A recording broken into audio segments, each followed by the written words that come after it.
नमस्कार बच्चों, कैसे हैं आप लोग? बहुत अच्छे होंगे। इस जूलॉजी फैक्ट सीरीज़ में आप सभी का बहुत स्वागत है।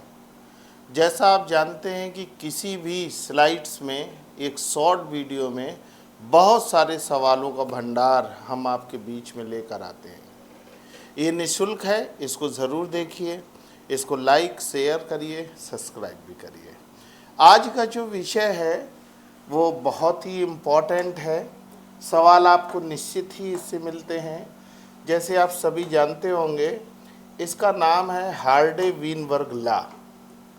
हार्डे-वीनबर्ग लॉ या प्रिंसिपल, ये दो नामों से जाना जाता है। हार्डे-वीनबर्ग लॉ या प्रिंसिपल जेनेटिक्स इक्विलिब्रियम में, ह्यूमन जेनेटिक्स में, पॉपुलेशन जेनेटिक्स में इसका जिक्र हुआ करता है। एक सवाल का ये दावेदार है किसी भी अच्छे एग्ज़ाम के लिए। तो आइए इसमें देखते हैं क्या है। This law was proposed in 1908 by G.H. Hardy, a British mathematician, and W. Weinberg, a German physician. Means जैसे इसका नाम है हार्डे-वीनबर्ग, तो ये G.H. हार्डे और W. वीनबर्ग दो वैज्ञानिकों ने मिलकर इस नियम को दिया, इसलिए इसको हार्डे-वीनबर्ग लॉ बताते हैं। इस लॉ में एक तो मैथमेटिशियन है और एक फिजिशियन है, दोनों अलग अलग देश के साइंटिस्ट हैं। आगे क्या है इसमें? Hardy Weinberg law related to population genetics. तो लॉ किसने दिया था, ये तो नाम से सभी विद्यार्थी निकाल लेते हैं, लेकिन ये किससे रिलेटेड है, ये आंसर नंबर 1 बना कि law related to population genetics. आगे देखिए, it state that if a population is at equilibrium, अगर किसी जाति की जो पॉपुलेशन है, जनसंख्या है, वो इक्विलिब्रियम में है, then the gene frequency and genotype frequency will remains constant generation after generation. Means क्या चीज़ चेंज नहीं होती है? एक तो दिया है जीन फ्रीक्वेंसी, दूसरा दिया है जीनोटाइप। ये रिमेन्स कांस्टेंट रहती हैं जनरेशन आफ्टर जनरेशन, पीढ़ी दर पीढ़ी, किसी में कोई बदलाव नहीं होता है। उसका आंसर क्या है? उसका आंसर है gene frequency and genotype frequency. तो ये आंसर नंबर हमारा दूसरा हो जाता है। आगे की लाइन देखते हैं। A population is said to be at equilibrium when there is, population अगर कांस्टेंट में रहती है या इक्विलिब्रियम में रहती है, उसकी एक कंडीशन होती है। कंडीशन क्या होती है? जैसे क्वेश्चन में ये बना के दिया आपको, इसमें से दिया आपको A, B, C, D। तो कैसे हम लोग इसको करते हैं, कब ये कौन इक्विलिब्रियम में रहेगी, इसके लिए स्लाइड को थोड़ा सा चेंज करना होगा।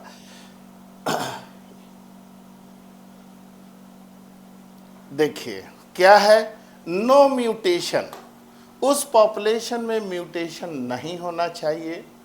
नो नेचुरल और आर्टिफिशियल सिलेक्शन, किसी भी प्रकार का नेचुरल सिलेक्शन नहीं होना चाहिए, ना ही आर्टिफिशियल होना चाहिए। नो जीन फ्लो, जीन का माइग्रेशन नहीं होना चाहिए। और जेनेटिक ड्रिफ्ट, इस जेनेटिक ड्रिफ्ट को सीवेल-राइट इफेक्ट बोलते हैं, आपको ये बात पता होगी। इस प्रकार से यहाँ का जो एक आंसर निकल जाता है all of the above. Means ये इक्वेशन इक्विलिब्रियम में कब होगा? जब नो म्यूटेशन, नो नेचुरल और artificial selection, no gene flow, no genetic drift. थोड़ी सी बातें इसकी और हैं, आगे उनको देखिए। The algebraic equation to be calculated allele frequency can be given as तो इसका एल्जेब्रिक इक्वेशन क्या होता है, ये आप कह सकते हैं चौथे नंबर का आंसर हो गया। मीन्स एल्जेब्रिक इक्वेशन क्या होता है, P plus Q equal to 1। तो यहां पर P क्या रिप्रेजेंट करता है, P रिप्रेजेंट करता है frequency of dominant allele. Genetics में आप ये सारी बात पढ़ते ही रहते हैं, पॉपुलेशन जेनेटिक्स का लॉ है। दूसरा Q क्या रिप्रेजेंट करता है, फ्रीक्वेंसी ऑफ रिसेसिव एलील। जैसे capital P plus small q equal to 1। तो कैपिटल और स्मॉल लेटर से जो जेनेटिक्स में हम लोग प्रदर्शित करते हैं वो आपको पता है, ये आपको पता होने चाहिए। ये चौथे नंबर का हो गया। अगला सवाल आया बाइनोमियल एक्सप्रेशन। जो एल्जेब्रिक इक्वेशन है उससे ज़्यादा इंपॉर्टेंट है binomial expression.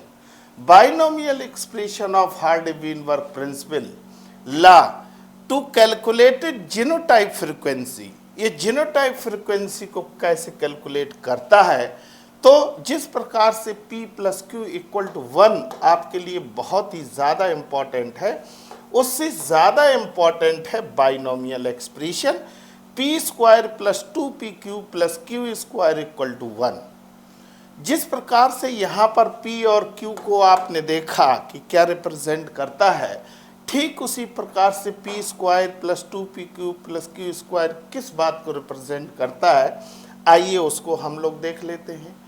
P square represent करता है होमोजाइगस डोमिनेंट इंडिविजुअल को, डोमिनेंट इंडिविजुअल को रिप्रेजेंट करता है। जो PQ है वैसे वहाँ पर आपने 2PQ पढ़ा था, लेकिन यहाँ 2 तो नंबर होता है, PQ है। PQ है हेट्रोजाइगस इंडिविजुअल के लिए, और Q स्क्वायर जो है वो बताता है होमोजाइगस रिसेसिव इंडिविजुअल के लिए।